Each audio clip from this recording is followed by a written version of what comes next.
from a galaxy far, far away. And a bookshelf straight out of the 90s. From Thrawn to Dantooine. And everything in between. This is Legends Look Back. Hello, everybody, and welcome to Legends Look Back, a show brought to you by Utini.com, a Star Wars books podcast you can listen to on your click-wheel iPod after you download it on dial-up internet, and you know what I'm talking about. Where we talk about all things Star Wars Legends, celebrating our rich EU history, as well as diving into lesser-known Star Wars classics. I'm your host, Jared Mace, and today I'm joined by the classiest Californian co-host, Freddie C. What's up, Freddie? Boom, right there. Name. Yeah, we got nameplates this week if you're listening on audio. Head on over to YouTube. Check that out. Yeah, it's going well, man. I my mom's birthday just happened, and she loves antiquing, and I definitely don't mind going out with her because I find a lot of Star Wars goods. And I found you a really nice Princess Leia from the Dark Empire Show it off, comics. Man. So Throw that thing up on screen. Freddie got me the greatest gift that money can buy. Dark Empire Leia. If you can get it to not reflect too badly in the ring light. That's all this episode is tonight. It's just getting things not to reflect too badly. Yeah, it's pretty cool. That's awesome, man. Yeah, it's got little like a foldable playset looking thing that looks like it's part of the comics. It's hard to see from here, but no way. Yeah. So I mean, I'm not sure if you're gonna open it, but if you do, there's that. Haven't decided yet. I've got some that are in box, some that are not. Oh man, that's the greatest gift. I'm not gonna tell my wife, but like, hey. Greatest gift I've ever received. I mean, I have yet to receive it. Hopefully it makes its way over here. Could not be more excited. I'm excited to learn that these exist. Skooma Joe in the Discord a few months ago told me that there are Dark Empire action figures I did not know were a thing, and now they are definitely on my wish list across all the different platforms. If you're looking to get your favorite host a gift. No, we won't do that.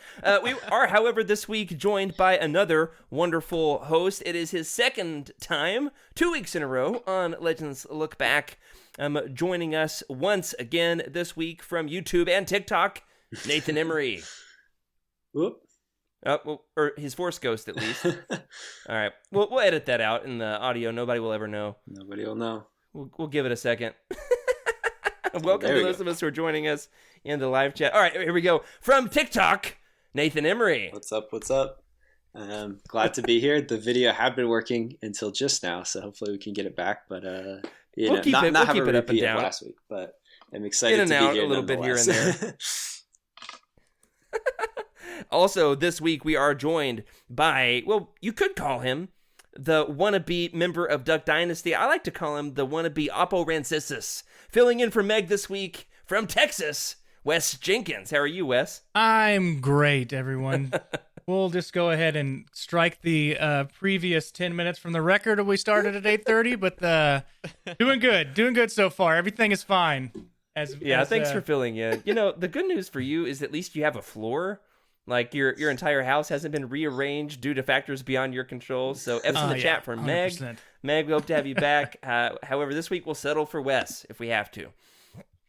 This week we are going to be talking about the Jedi Academy Roundtable, our second week of coverage on that. Before we do, however, you know us over here at Legends Look Back. We've got that collector's itch. I showed off my puzzle. Freddie showed you my Dark Empire Leia. It's going to be headed across the continent one of these days. We also like to talk about some of our other recent acquisitions. I know it's only been a week since we last talked about this, guys, but you got any new Star Wars merch, any new Star Wars memorabilia you want to show off? Freddie, I know you went antiquing. You got something for me. Did you get anything for yourself? Yeah, I actually got myself the 10-inch Star Wars or Stormtrooper Funko Pop. And did you? Yeah, it's a sad story. I had that originally in my, thanks to all the Utini people and in Discord, everyone seems to know when these rare drops are coming down, right? Oh, yeah. So I had it in my Target, my shopping cart. I checked out. Maybe like 3 days later, hey, we flagged this as a unauthorized transaction. I was like, unauthorized? That's me. Oh, no. That is my Stormtrooper. How could you not put the pieces together? Any Star Wars transactions, just to prove them. Thanks. Yeah. Please. Yeah, I also had some suspicious activity going on my card the other day. It was all me. I was the suspicious activity. I ended up I had my phone. I dropped my phone a few weeks ago. It broke. I've been without a phone. Was waiting for the paycheck to roll through in order to buy a new one, because phones, they ain't cheap, especially if you want anything halfway decent. And I may be a redneck, but I want a phone that's at least halfway decent, right? And my last one was quite old. Finally went to buy my new one, and the bank ended up processing it 3 times, because at first they wouldn't let me do it. And then I checked my email. They were like, "Is this you?" I was like, "Yeah, it's me." They're like, "Awesome. You get all the phones. Here's a phone. There's a phone. That way if you drop one, hey, you got a spare." Anyway, it's been stressful. How about you, Nathan? You got any new Star Wars merch you want to show off? I got the High Republic #3 and High Republic Adventures #2, but I actually don't have them with me in the room. But great comics. Oh, that's exciting. Yeah. Yeah. Man, loved the High Republic. High Republic #3, just the Marvel one. I won't spoil it here. Love the villainous reveals in that. In fact, I've got a panel from that as the background on my new phone. So how many covers sure of it do you have? I haven't bought. I've only got one copy of #3. I got that Martian Row exclusive cover that looked super sick. Besides that, I was like, I only intended to collect exclusive covers on issue 1, and I've had trouble stopping, which is that collector's urge. Yep. However, for me, what I want to show off this week, I've got 4 new Funkos in the mail. The concept series, the Ralph McQuarrie. I got the Vader with the blue lightsaber, which is cool. The saber's like a little bit bent, unfortunately, but like not too bad. You probably can't even see over YouTube. I got the R2-D2 with like those chopper grabber arms. You know what I'm talking about? That's pretty cool. Definitely the inspiration for Chopper there. Kind of like got the chrome polished metal spray paint thing going on. We got the used car salesman C-3PO. And then my favorite of the bunch, I like to call him Quarantine Yoda, because his hair is even longer than Nathan's over there. Yoda looking like he's had a rough quarantine. And of course, if you're in the collections channel on Discord and you already heard me made that joke today, I am sorry, but I am very much a dad in every way. Looks like a sick Legolas. Sick Legolas. He also I just love looks this so Yoda sad. so much. It's like, I want to put a comparison of Baby Yoda next to this Yoda Funko Pop. Just like March 2020, March 2021. Am I right? My wife said, "Wait, that huge box has Funko Pops?" I was like, yeah, but I got them at retail price this time. I didn't pay extra. Like, it's mostly packaging. Like, don't worry, just bubble wrap. She's like, "I guess that's a good thing." My kids were excited to open them with me, but I was like, easy on those neck springs. All right, those are daddy's toys. This has been a ton of fun to share those with everybody. I've been excited to show those off. We also like to talk about Legends news at the top of the show. We've talked in recent weeks about how on March 9th we would have the Dark Empire Legends Epic Collection. Well, March 9th is coming. I mean, it's right around the corner. I've even seen some folks in the Discord showing the fact that this is already shipped for them. The Legends Epic Collection, the New Republic Volume 5, collecting all of the issues of Dark Empire, plus a few random Tales issues, has now shipped. So I'm excited for us to cover, we're going to talk about Dark Empire 2 and Empire's End here in just a few episodes here on the show. Freddie, you excited to dive deeply into that world a little bit more? Some of my very favorite Star Wars. I am. I just looked at my shipping, and man, it just keeps moving out. It is not coming anytime soon. That's what's been happening to my Star Wars Insider The Fiction collection. So Volume 1 is due on March 23rd. Mine has been pushed out a little bit, unfortunately. And there's a little bit more Legends news this week, and that is, we want to wish a happy retirement to Randy Stradley, the legend himself. He was the editor-in-chief at Dark Horse Comics for 35 years. Wow. At least I think I've got that number right. I could be wrong. John Jackson Miller tweeted about it, and I heard it on another podcast, and I was like, we got to make sure we talk about that a little bit on the show tonight. So happy retirement to Randy Stradley. If you're a fan of any of the Star Wars Legends stuff that happened over there at Dark Horse, you owe a great of gratitude. A great of gratitude? All right, show's over. Thanks for watching the show tonight. We're cutting it here. A debt of gratitude to Randy Stradley. He's a legend, isn't he, Freddie? Yeah, he is. He's been, 35 years, plus or minus even 5 years is a long time. So, absolutely. Congrats to him for seeing it all the way through, and the amount of things that happened in those 30-some years that he's been around, I'm sure are I hope I see a memoir of that soon. Oh man, absolutely! I got to get that signed and framed. Got to get the variant covers of it and all of it. And then finally, in the world of Legends news, hey, we're always shamelessly plugging other Utini projects, but Freddie and I are both secretly fans of some other things that are not just Utini. Freddie, one of our favorite non-Utini loves is the longest-running Star Wars literature podcast on the internet, Jedi Journals. Yeah. The most recent episode of Jedi Journals, the March 2021 episode I just listened to today on my new phone, first podcast I listened to on it. They covered a Legends masterpiece, which is the Dark Horse comics, kind of in celebration of Randy Stradley. Inadvertently, they said it was on accident. They covered the Quinlan Vos and Ayla Secura arc about, it's called Rite of Passage. So it's Star Wars issues 42 through 45. Freddie, have you read like that, the classic Dark Horse, Ayla Secura, Quinlan Vos stuff? Yeah, it's been a long time, but I definitely partook in that.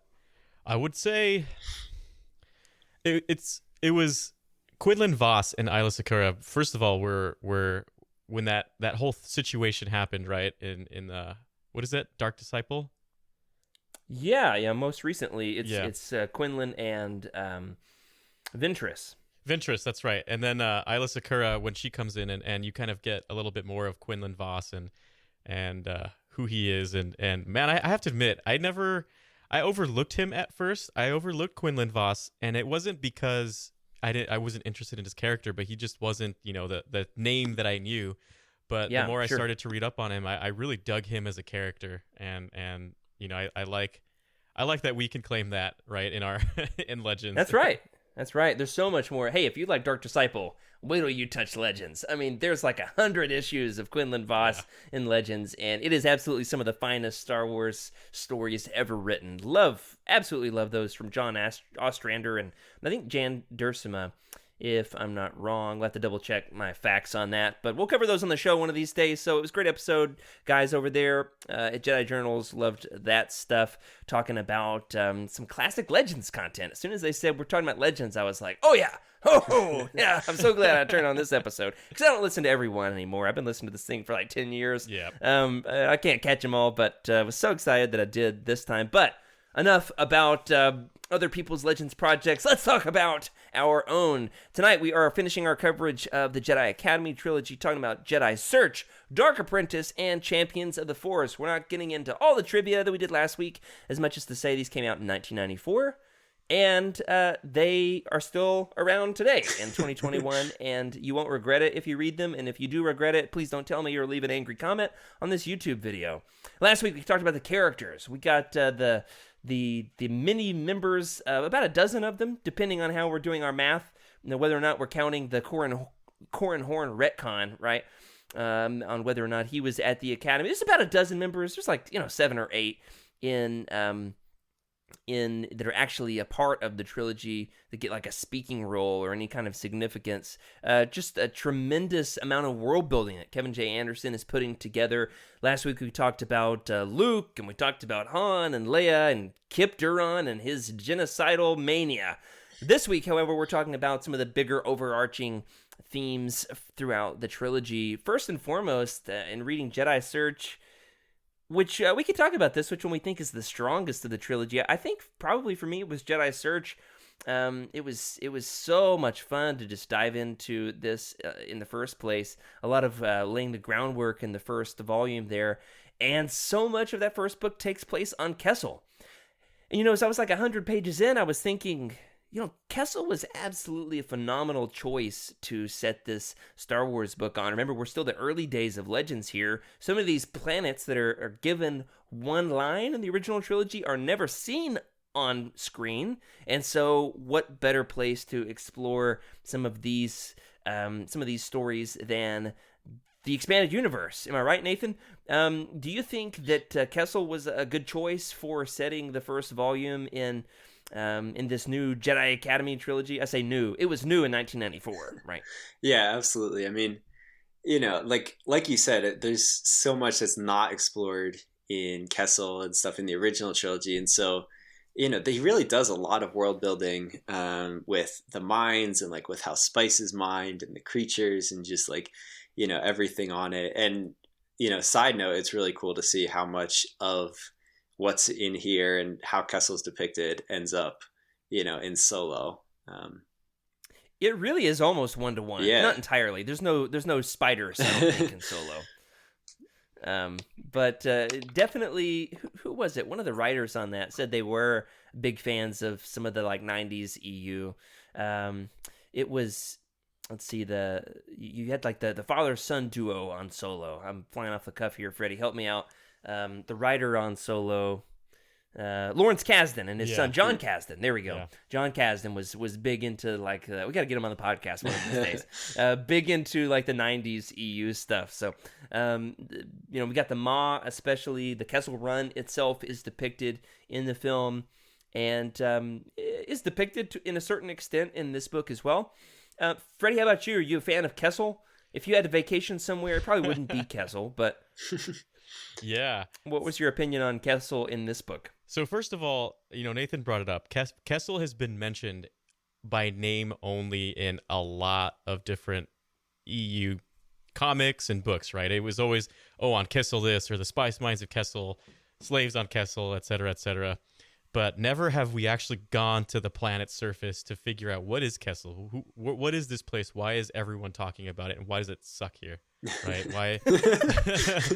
and you get a lot of sense, and I'll never forget reading Jedi Search when you're hanging out with Han Solo, and he's talking about, or it's his thought process of him going down into the mine shaft.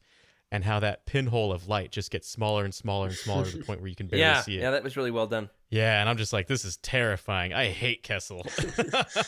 One of my favorite things about the EU, especially the early days of the EU, is when you've got a one line, the original trilogy, and then you can have an entire trilogy, right? Or an entire book that's just dedicated to fleshing out what that one line was all about. So our first episode ever, Freddie, was on Death Troopers, and that's basically predicated on the fact that Han says, I've been from one side of this galaxy to the other, and I've seen a lot of strange stuff. Yeah. And that's basically the premise of the book, is we're going to see some of that strange stuff, right? And so in this book, it's like, you've got, is it 3PO? That's like, they'll send you to the Spice Mines of Kessel for sure for that one. Don't quote me on that, please. Don't make a gif of that, whatever you do. I especially love that this book is like, all right, well, let's just get Han and Chewie stuck in the Spice Mines of Kessel. Let's have them imprisoned. And we're going to find all the weirdness that's going on under there. I loved Morith Duel, the like prison warden. Oh my goodness. Kind of like a kind of reptilian. Is he reptilian or amphibian, Freddie? Do you remember? I believe he's a frog. Okay. I pictured him as like a Trandoshan mixed with a Hutt. I can't. What was his species name again? I can't remember his species name off the cuff. Yeah, if it's not in the show notes, that I couldn't tell you. Okay. They did us a lot of good world building with him. Morith Duel. He didn't make the characters episode. We had to make sure we gave him a shout out here. Did love the way that Kessel is characterized in this book, especially because you get so much world building in terms of learning that it's in fact the spice is kind of a byproduct of these glitter stem spiders that live down in the spice mines, and if they're ever exposed to light, the product is ruined. And then of course, like Han and Kip and Chewie, they bust out of there and ruin the whole supply of it. And they're like Lando eventually comes back and he's like, I'm gonna try to get these drugs and sell them. And it's just this downward spiral into the darkness, and it's kind of scary. Reading this, I would suggest at least having a dim lamp on or something, because otherwise, you can kind of feel claustrophobic, can't it, Nathan? Oh, yeah. Reading about being in the spice mines and it's absolute pitch black, and you hear the noises of the spiders and they're not sure what it is. Yeah, and I mean, like Freddie was saying, there's when they're going down into the mine and Han's like tripping over other people, you really feel like, and he's like, he closes his eyes and he's not sure.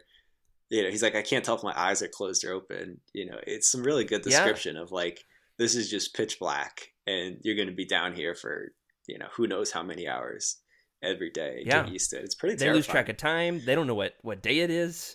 It feels like the pandemic all over again. They're just might not have toilet paper. Mines. Well, who knows? Who Yeah. knows? I don't think that the glitter stem spice would be good for that. Anyway, won't go down that rabbit hole. One of the big criticisms of the Jedi Academy trilogy, though, I do think Kessel is one of its stronger points. One of its big criticisms is that it doesn't build on the events and characters established in the Thrawn trilogy. Now, I think Kevin J. Anderson does a tremendous amount of world building. It's probably his strongest trait as an author. It's his imagination in terms of laying the groundwork for what was to come and for decades in Legends, and eventually even on screen in movies like Solo. It doesn't really build much on what's established in the Thrawn trilogy. And as I was writing this question, I was going to ask, do you think that's an intentional oversight in favor of the Dark Empire chronology? I said on last week's show that he references Dark Empire on like every page. But Freddie, you busted out some trivia on me earlier today concerning the relationship with the Jedi Academy trilogy and the Thrawn trilogy, as well as with Dark Empire. You want to expound on that a little bit?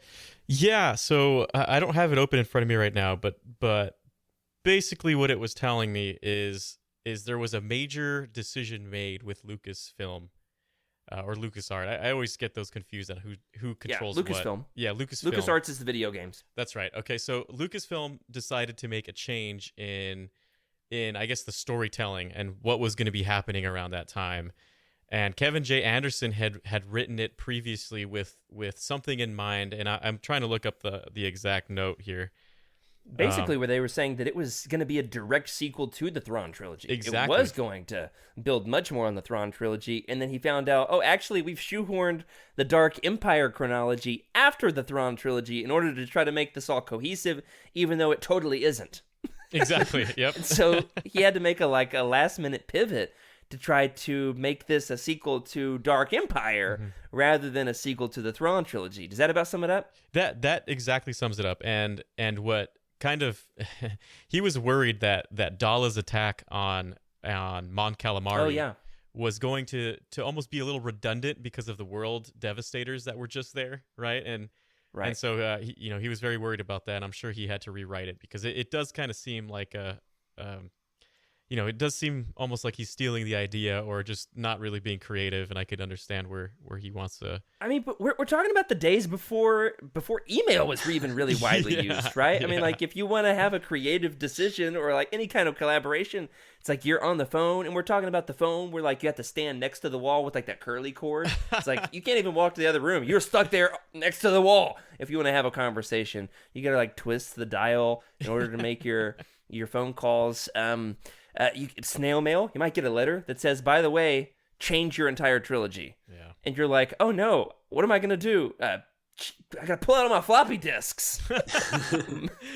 And in order to fix this thing, I mean, it's just an absolute nightmare. Today, not that big of a deal. You just put out a tweet that's like, it's delayed 2 months. We've got something that's got to change. But back then, I mean, it's a tremendous hurdle for an author. So hats off to Kevin J. Anderson. I'm going to go ahead and remove my criticism about the fact that this doesn't build enough on the Thrawn trilogy. I would, however, like to know what that version would have looked like. What about you? I think it'd be interesting, actually, if you were to really do a direct sequel right after, right? Everyone's kind of everyone's relieved because Thrawn is now gone and everything's cooling down, but now you've got multiple threats, right? You've got the Imperial training facility, Imperial training planet, I should say, not even a facility. Yeah. And then you've got Dala, who's just out there wreaking havoc on everything. Yeah, another warlord, right? Exactly. And then of course she's not obsessed with art. She's just obsessed with blowing stuff up. Yeah, and then you've got Kip, right? Who's like, he's he's like that cannon that's sitting right next to the bonfire. Just absolutely. Please do not blow up everything. Yeah, so I am interested in, we're going to talk about this on an upcoming episode. We're going to have Trevor on. We're going to talk about like the lost legends of Legends, kind of the stories that had started or were in development and then were canned for whatever reason. And we've got them across all of the Legends continuity, books that, of course, infamously were abandoned because of the Disney sale and the Legends canon split in 2014, such as Sword of the Jedi. But there were also some early Legends books. We're talking about like early 90s, 91, 92. There was, in fact, Freddie, and I can't wait for us to talk about this, there was a book that was canned in favor of the Truce at Bakura. Freddie, the Truce at Bakura almost wasn't. I mean, there was almost another book. It's called The Heart of the Jedi. I've been reading it. I'm 10 chapters in at this point. I'm loving it. I won't say whether or not I love it more than Truce of Bakura. We'll save that for the show. But, I mean, it just goes to show how we've come a long way in terms of collaboration between Star Wars creators, especially now that we're looking at the High Republic. Nathan, talk about just how far we've come in terms of collaboration. I know you're a big High Republic fan. You just did one of our reviews on one of these books. I forget what it is. Sorry. Yeah, I've done Light of the Jedi and then Victory's Price just now. One. But yeah, one of the interesting things to me reading like this and Truce at Bakura and some of the older Legends books is how much the authors have to draw on like the inspiration of the original movies. One of the lines that struck me in, I think, Champions was, when Han is talking down Kip and he's like, I used to not believe in the Force. In fact, I once said it was, a bunch of mumbo jumbo or something like that. Like there's so much inspiration from the films and like the characters in the film. Whereas now, with the High Republic and everything else, it's like it's planned down. Every single detail is planned before the books are written. Everybody knows exactly who the characters are, everything like that. Whereas back then it was kind of like, well, there's some almost room for interpretation between, the different authors and how they portrayed these characters. Yeah, that's a good point. You've got the original trilogy, you've got the West End Game source books. If you want to take a look at those, Timothy Zahn really did. Kevin J. Anderson really didn't. So, it's fun to kind of see the way that the different authors go different directions, and eventually it all coalesces later in Legends. There wasn't necessarily the collaboration at this point, and they were learning along the way, and that's kind of the fun of Legends is kind of feeling the collaboration happen along the way. By the time we get to like those later series like Legacy of the Force, you've got a very strict collaboration happening. You got 9 books, 3 authors, 3 books apiece, 1 2 3 1 2 3 1 2 3, and they're working with each other. They're much more cohesive, though not perfectly so, and they're building off all this. I mean, it's really a swan song. Legends, Legacy of the Force, and Fate of the Jedi, really a swan song to everything established in the Jedi Academy trilogy. All those characters are, for the most part, a couple of them die along the way, but a lot of them, like Silgal, are on the Jedi Council by the time we get to those books, which is so great, and I love that. But you know what else is great in this series? The Blobstacle courses. Which I look That's like right now. Yeah, that's what Freddie looks like over there, pixelated in his video. This is one of these things that happens in this series where I've got to admit I've listened to the abridged audiobooks of the Jedi Academy trilogy a bunch, but had not gone through these word for word in the unabridged form in 20 years. I mean, it's since I was a kid.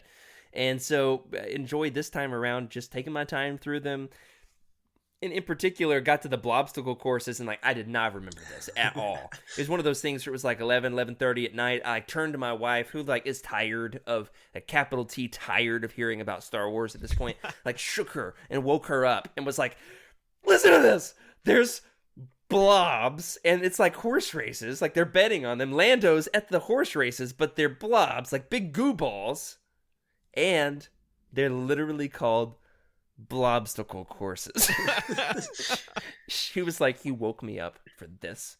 And I was like, absolutely I did. I mean, it's not every day you get to hear about Blobstacle courses. Freddie, I know you've gotten into running a little bit this year. If the Utini team, all 30 of us, were in a Blobstacle course race, we are the blobs in this scenario. Who wins in a Blobstacle course race on the Utini Blobstacle course Olympics? I mean, I think Nathan and Meg, and there seems to be some very hardcore runners in Utini. I've seen. Emily's training for an ultra marathon. Yeah, and I'm not even at the 5K level yet. So hitting an ultra marathon, that's amazing, man. That's some crazy endurance. The 15 pounds that I gained over Christmas. I don't know if they might actually help me out in the Blobstacle horse race, because I got to put on some poundage in order to qualify as a blob in the first place. Depends on the distance. Obviously, Emily would have us beat if we're talking about long distances. If it was 1 lap around the track, maybe.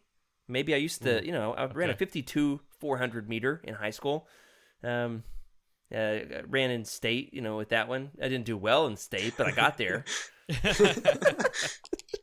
about you, Nathan? Who would win a obstacle course race? The serious, hard-hitting questions you get asked on Legends Look Back. Yeah, so I think the thing we're overlooking is a blobstacle course isn't just about speed. It's also about like, who can take out other blobs. It's it's kind of a free for all. And so I don't know. I feel like somebody like Corey, who's just like hyper competitive and would do anything to win, would at least take a few of the faster Corey would runners cheat down. though. He would definitely cheat. He absolutely would. He would pull his like CEO status on us too. So I don't know. I'd pick Corey to win it.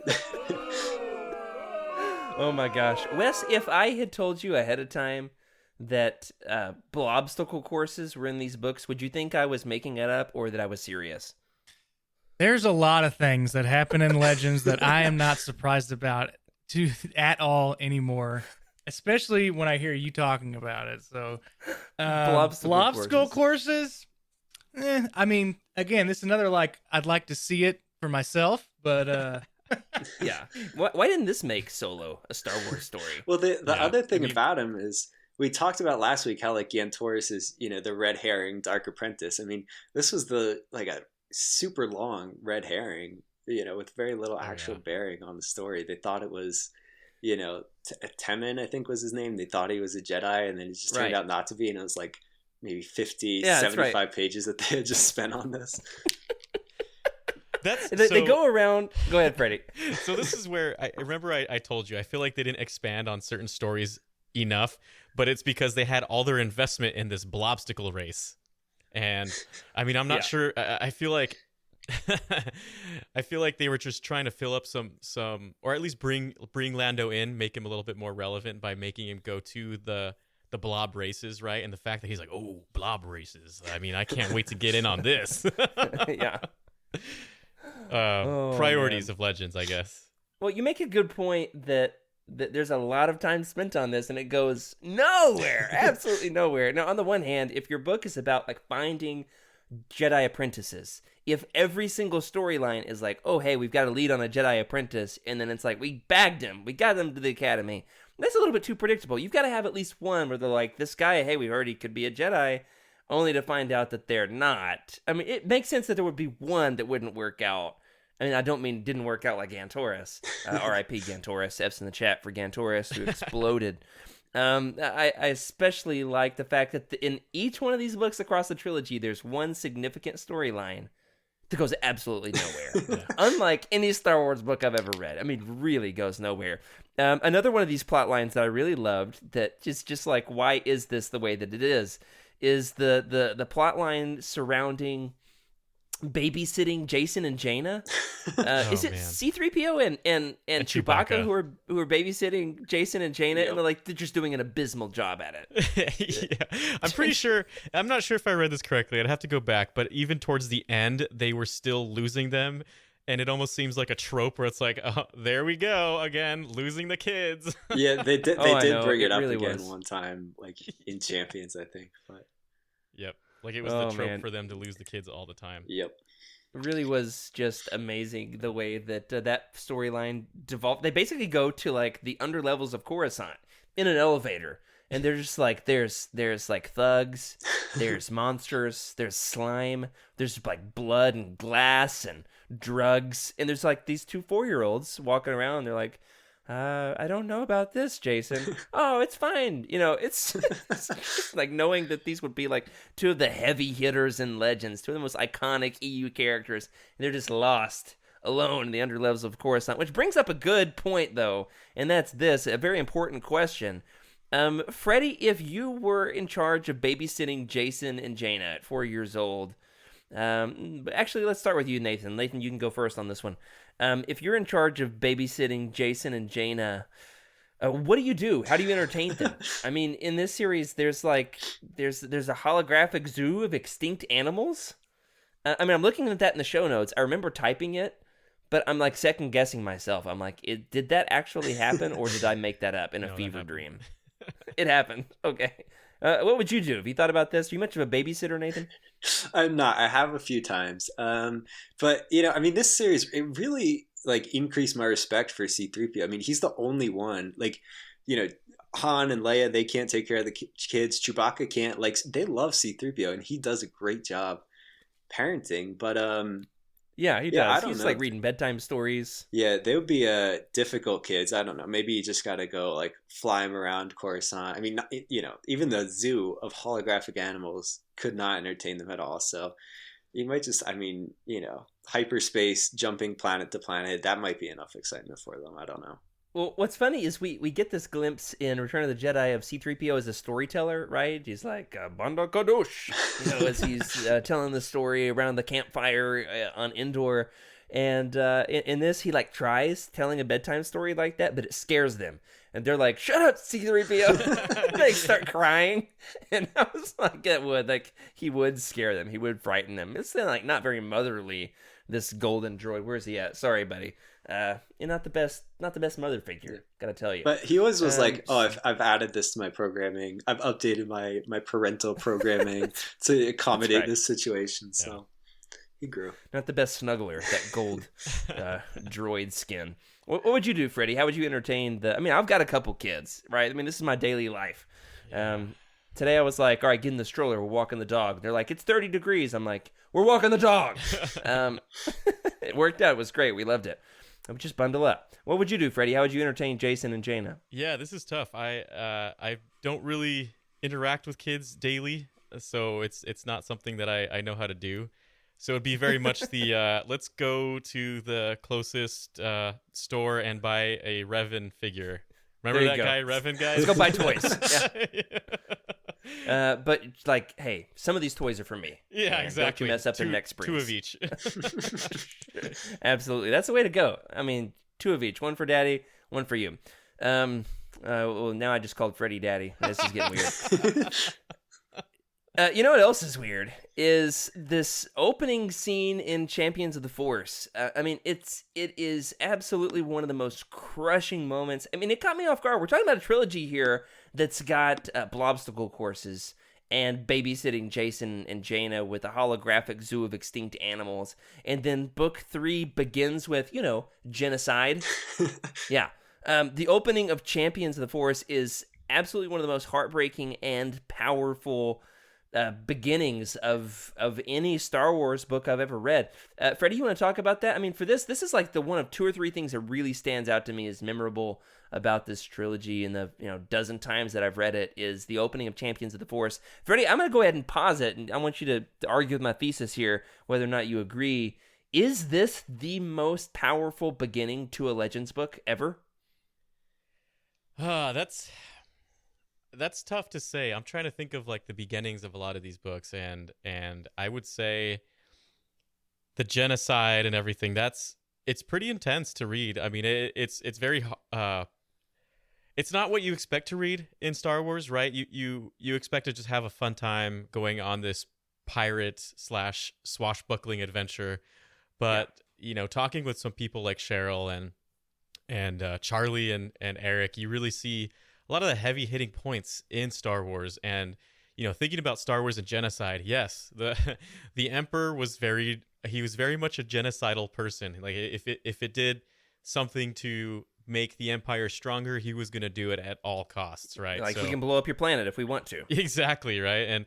And think about it, getting rid of like all the Alderaanians and a beautiful planet, and it's just what makes it less possible to do it for like another species, right? And we know for a fact that in Star Wars there was definitely, even in X-Wing, what was that virus, the Kratos virus? Yeah, the Krytos virus. Krytos virus. Yeah, the Krytos Kratos virus. is the like mythological being. Yeah, that's right. Krytos is the Star Wars disease. Yeah, so genocide is very much a part of Star Wars, and having it at the very beginning is definitely it sets the tone. Well, and it's because it's personal for Kip, right? Yeah. He loses his brother. He goes to Karita, and they're like, the Imperials, they try to foil him by saying, like, no, your brother's dead. And then he's like, all right, fine, I'll blow you all up. And then they're like, oh, no, actually, your brother's right here if you want to talk to him. He's like, too late, I'm blowing you up. And then he's like, his brother's right there on the ladder getting into the ship, and then the planet explodes, and his brother's dead. It's absolutely crushing. I think the personal level makes the genocide all the more meaningful. Not that the billions of people that he killed didn't matter, but for us as the reader to feel Kip's anguish in losing that one person, you realize there's thousands, there's billions of people who lost that one person. in this accident, and it comes back to bite him. It comes back to bite Kip. There are Imperials later on, I think in the New Jedi Order, maybe Legacy, Fate of the Jedi, high-ranking Imperials who eventually, they're going to have an alliance with the Rebellion, the New Republic, to form a broader, more long-lasting government. And they're like, listen, we will not cooperate with a government that keeps the killer, like the genocidal Jedi, on the council in an established position with no ramifications for his behavior. Nathan, I know you're pretty well read. Do you think this is the most powerful start to any Legends book ever? It could be, and I've been thinking through like the Legends books I've read, and most of them, from what I know, they start with like, an introduction to the characters. They start slow, right? But I mean, in terms of like emotional significance, obviously this is very different. But the raw emotion of the moment did remind me a lot of a certain death in the New Jedi Order, and actually the way it happened was very similar as well. Yeah. But in terms of openings, I mean, That's a good point. Yeah, I can't really think of anything that's kind of on this level. Yeah. Yeah, that particular death happens maybe 2/3. It could be third act of that book. So I love the opening line in Rogue Squadron. I think it's the best opening line in all of literature ever, not just Star Wars. It's about Corran Horn. We talked about this a couple years, a year and a half ago at this point, Freddie. It says, "You're good, kid, but you're no Luke Skywalker," and it's about Corran. I just love that line. Yeah. It immediately sets the tone that Corran sucks. Yeah. And it's like, we're in on the joke. That's the whole point. I love that. I also love the opening to some of those Republic Commando books. They'll open with like a really crazy fun heist adventure with the clones. But it's not crushing in the same way as this. Yeah. The only other thing I can think of that compares, out of all my Legends knowledge, I'm not read every Legends book, but most, is the opening to the first Coruscant Knights book. Is, spoiler alert for the first 20 pages of that, the Jedi Master Evan Peel dies at the hand of an Inquisitor or something like that in the first chapter of that book. And he, like, his dying wish is that his Padawan Jax Pavan would carry on his mission to overthrow Palpatine or save the Jedi Order or restart the rebellion or something like that. I don't know. I've read like 15 Star Wars books since then, but that one's crushing because it's like, oh, he's this nice little funny, scarred, big-eared Jedi Council member. He's, and then he's, he dies. And I said this the other day in the Living Force live chat. He's the most dead of all the Jedi Council members. He dies twice in Legends, he does. And then one more time in canon in the Clone Wars. So can I get F's in the chat for Evan Peel, who dies, and he dies some more, and he dies a lot. So I do love the opening to this. Love it in like a heartbreaking literary kind of way. I don't love it in the same way that I love Blobstacle Course. Right. Well, that's the thing, right? It's all an ethical dilemma. You know what else is an ethical dilemma is another point of kind of heartbreak in this series is when Han and Chewie they're kind of helping the Wookiees who have been on this Imperial base in the Maw installation. Is it Han and Chewie? Could be the Rebel strike team that comes to try to help liberate that facility. It's Wookiee. Yeah, it's Chewie because he definitely wants to save the Wookiees. Yeah. He's like, I'm not going to leave until we save the Wookiees. Yeah, and that was translated from Shuri book, by the way. Kip is in the detention center with Dala, right? That's where that whole thing happens. Oh yeah, he's like tortured. Mm-hmm. Yeah. These Imperial lady overlords, like the admirals, they love to tie up their men, like the Jedis. You got Corran Horn gets tied up by Isard, and strapped naked to a chair, and then we've got, and I'm not kidding, it actually happens. Yep. In this fictional universe, it actually happens in this fake stuff that we're talking about. Yeah, and then you just got to remember when it was written. The 90s Baywatch era is what I try to remind myself. Yeah, that's right. Not the Rock Baywatch, the other stuff. Yeah, the Pamela Anderson Baywatch. Yeah. So in this one we've got Dala tying up Kip Duran. So it's not a Legends book if a Jedi doesn't get tied up by a Imperial overlord. But in this particular chapter, there's this, the liberation of the Wookiees. You've got Chewbacca trying to free his Wookiee brothers much like we get in Solo with that scrawny, underfed Wookiee, and you're like, ooh, is that a Wookiee? I don't like that at all. It's much like that, but in this particular version, they're not just like, jogging out of the prison with this, droid revolt. They take the heads of their Imperial captors and smash them into the walls. I mean, it was some Old Testament stuff going on here. I mean, it was super brutal. You want to talk about that Wookiee brutality, Freddie? This really ties into kind of some real world issues here, where there's been a lot of arguments about protests, right? It's like, well, why can't we protest more civilly? And we always say that from the position of privilege, right? Yeah. It's like, well, we can be critical of those who are upset. We want them to be upset in a nice way. Just be upset peacefully, right? Whereas these Wookiees, like, they've been enslaved, and you can feel their rage coming out at you off the page. I mean, you learn that Wookiees can rip people's arms out of their sockets, and there's arms flying all over the place in this book. Yeah, there is. There is. It really goes down to, if you are, right, these are slaves. These Wookiees are definitely 100% slaves. They are being whipped by an energy whip, I guess it is. So they've got burns. They're kept in probably the worst environment for them. It's sanitized. They prefer like the humidity of the jungle, but here they are inside of a Star Destroyer or whatever it is, and it's sad to see them in that position. And you can also imagine once they are no longer the captives, do you really expect them to show pity? If I saw the Wookiees express pity, that's not really the expectation. To me, the expectation is absolute demolition. Yeah. It really does make sense why they do it. And when I read about it in this fictional book, I'm like, it makes sense that they would be angry. But then we see it in the real world, and we're like, oh, I don't know. Yeah. I wish that people could just, protest the way that I'm more comfortable with. You want to speak to this Nathan? You don't have to hit the political angle, but did you feel like in this particular instance that their revenge against their captors was too much for you, or an appropriate reaction to being enslaved? Yeah, I mean, the thing with the Wookiees and the way they're depicted, throughout legends is that they're, fiercely loyal and fiercely loving, but also, they have a temper. And so, I guess from a character standpoint, and also just from a standpoint of understanding, the situation they were in, I think it totally makes sense, like, how angry they got. And I mean, obviously this is an issue that KJA brings up also with Kip, right? Like, he grew up basically in the mines of Kessel, and he gets out and he has a lot of anger. So it's like, how much, I guess, is justified or forgivable against people who are captors. They're not acclimated to society. Yeah, and that's, that's also what we deal with in the real world, is like, how much is understandable and forgivable, and how far can people go in the name of anger, and like righteous and justified anger?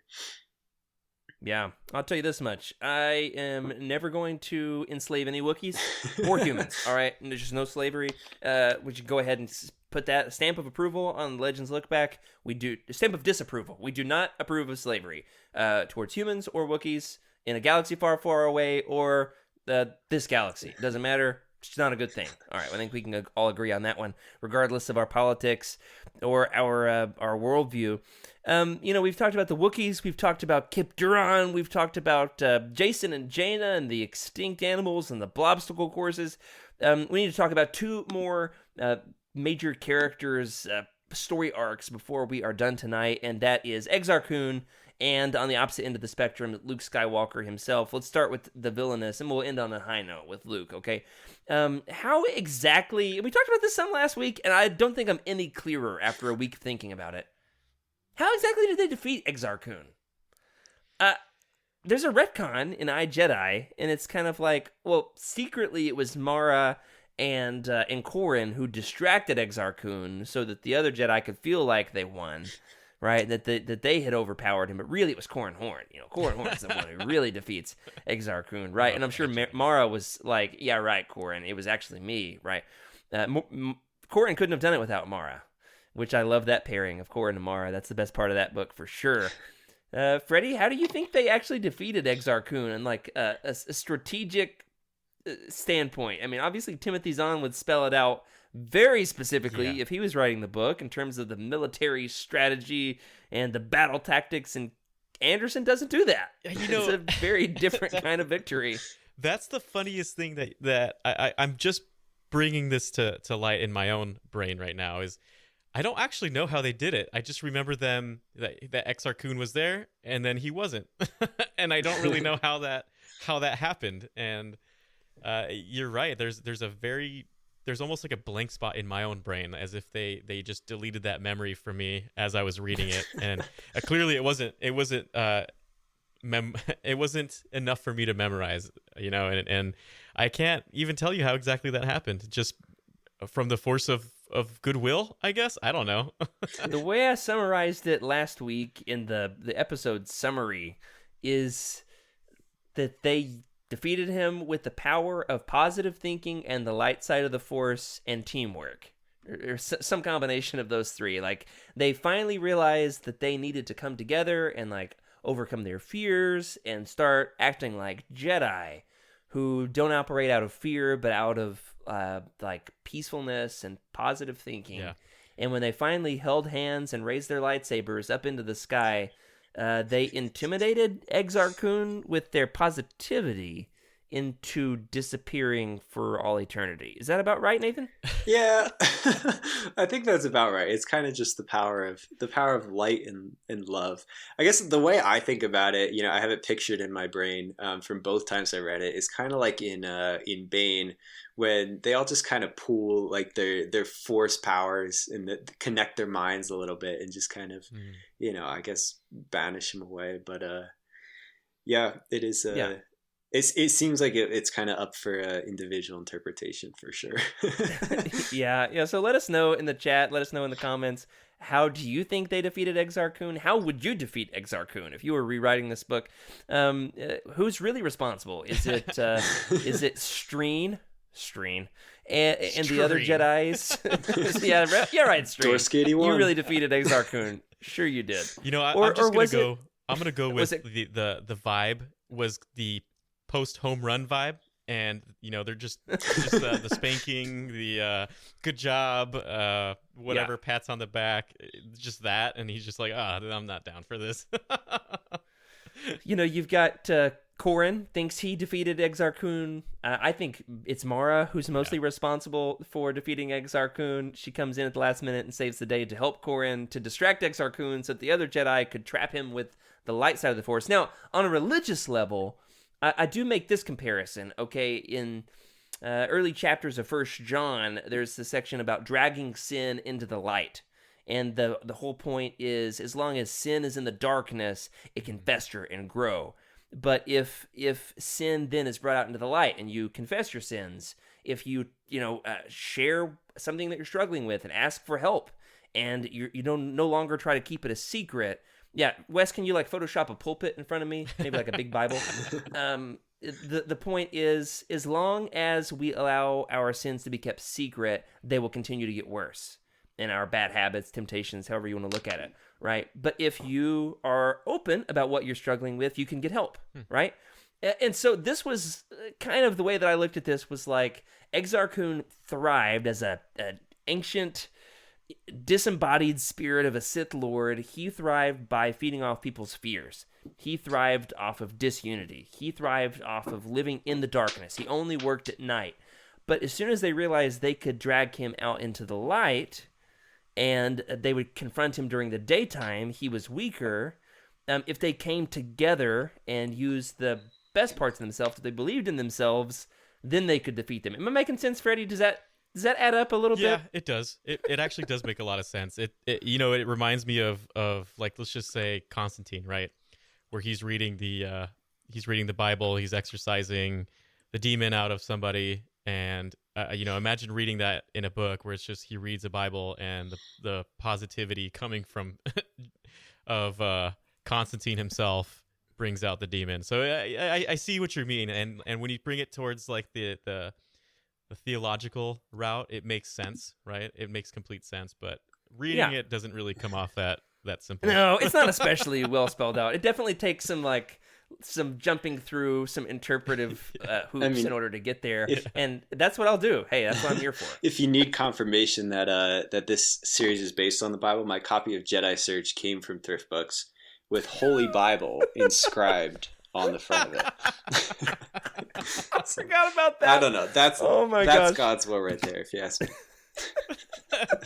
if you're listening on audio, Nathan's copy of Jedi Search literally has in Sharpie, written by like a child, like a 12-year-old, across the cover. It's defaced and it says Holy Bible.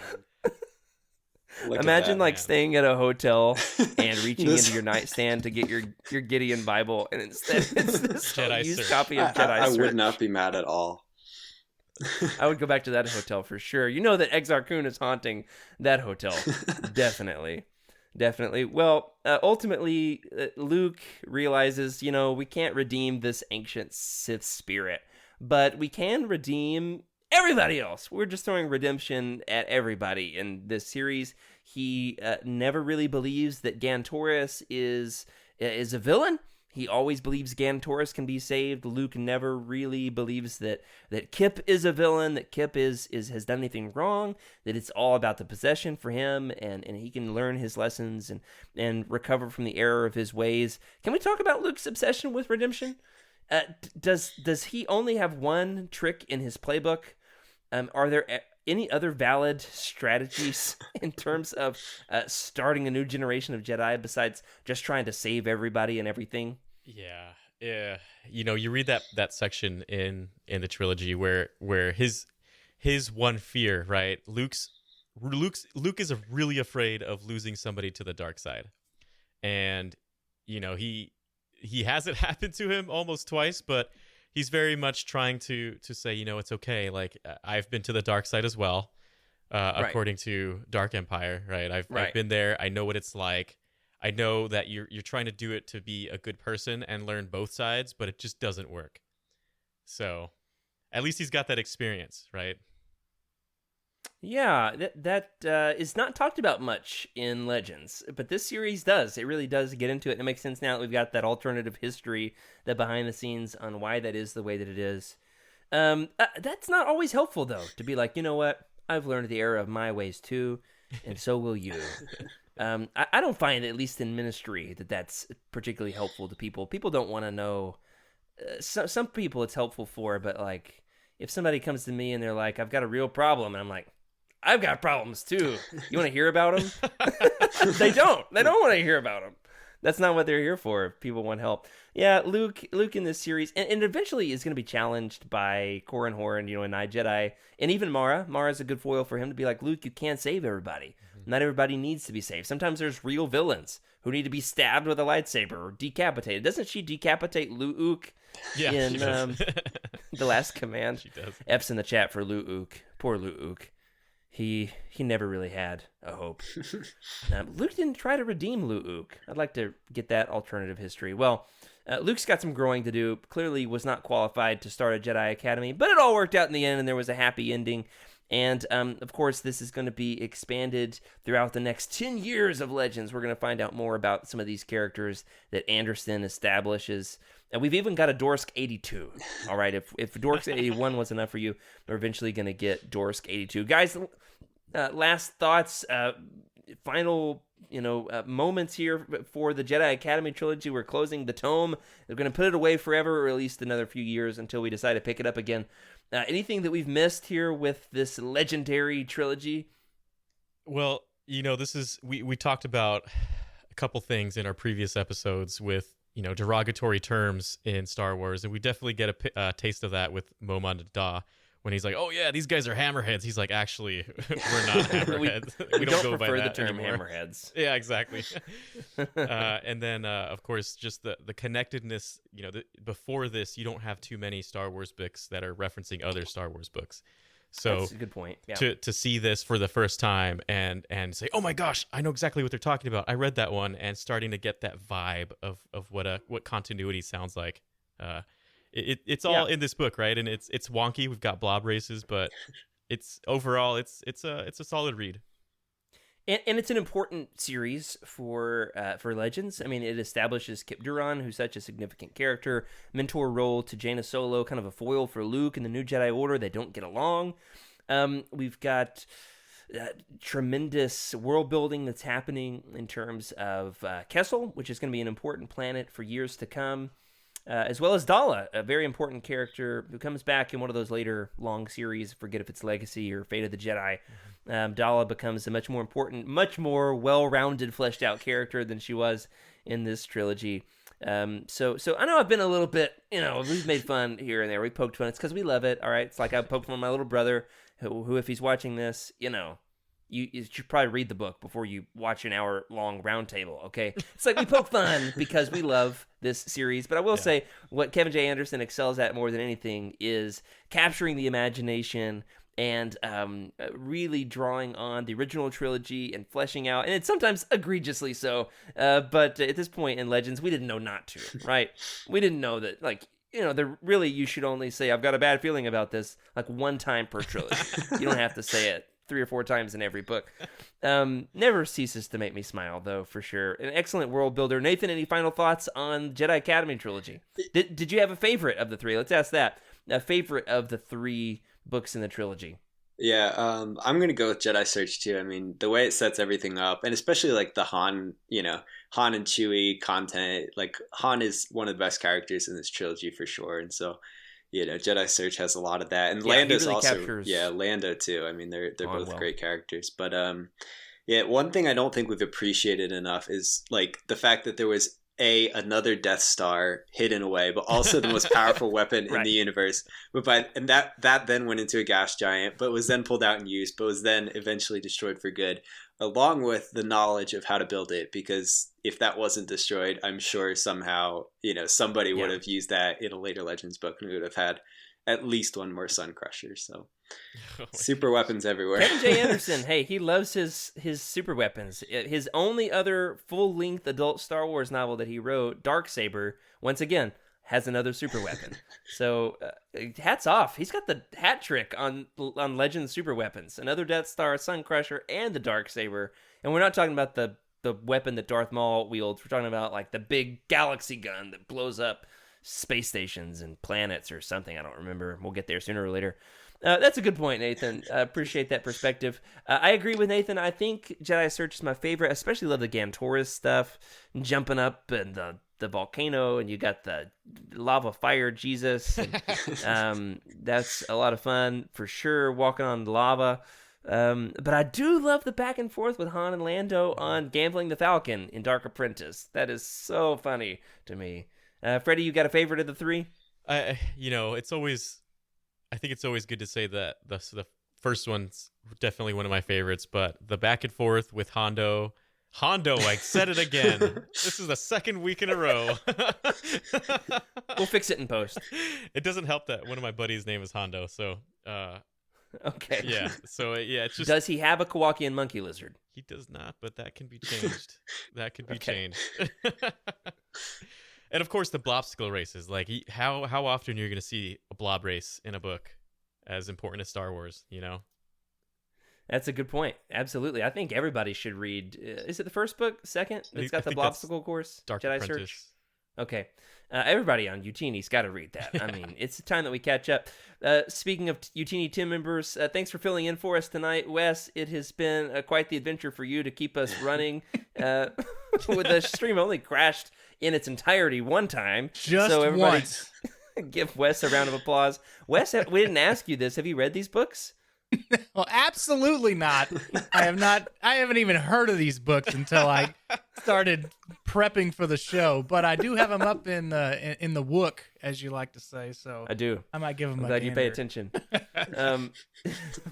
So I know you don't actually read the books for the roundtables that you're actually guesting on, and you have like a month's notice on. So I didn't expect that you had, but I had to ask. I had to give you a chance. Is that obvious, huh?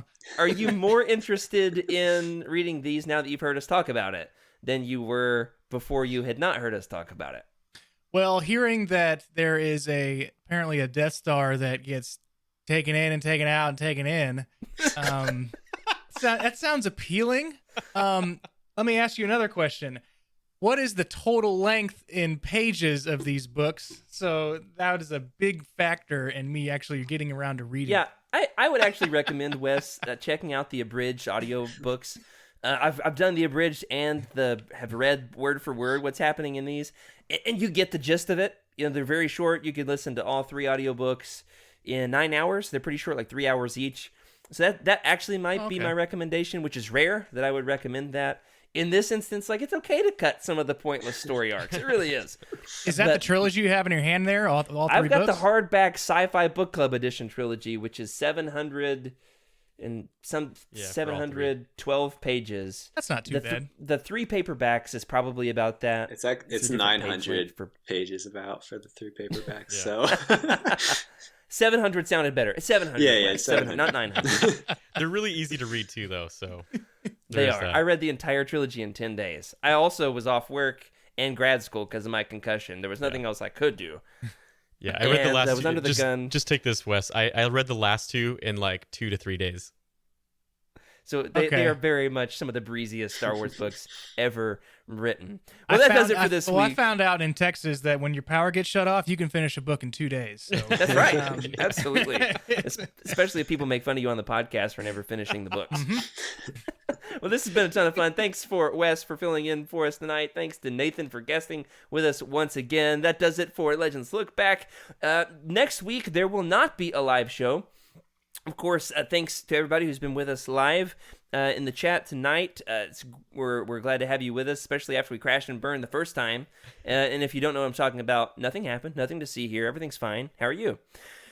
But there will be no live show next week. We're going to give Meg another week off as she's excavating, her basement at home. We also are going to be excavating the treasure trove of Legends, the forgotten history of Legends, with everybody's favorite deep diver into the treasure trove of the weird stuff and obscure stuff in Legends, Trevor Davey from across the pond is going to be joining us once again for the Lost Legends of Legends.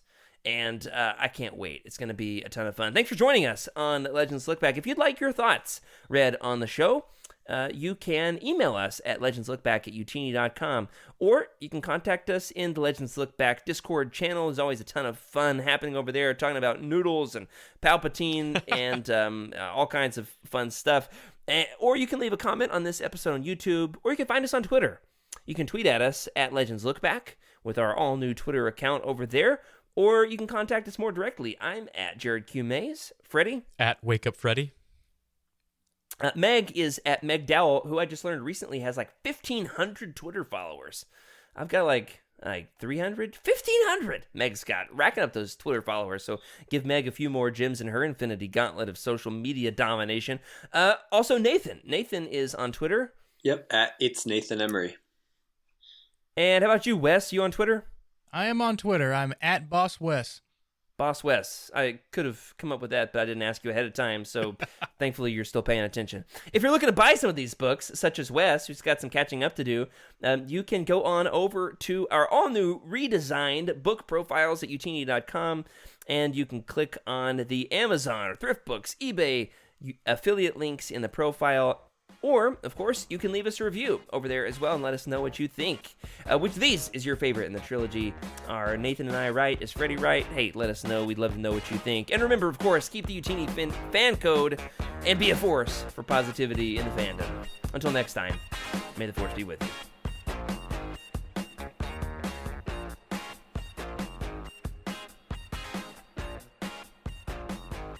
This is a Utini broadcast.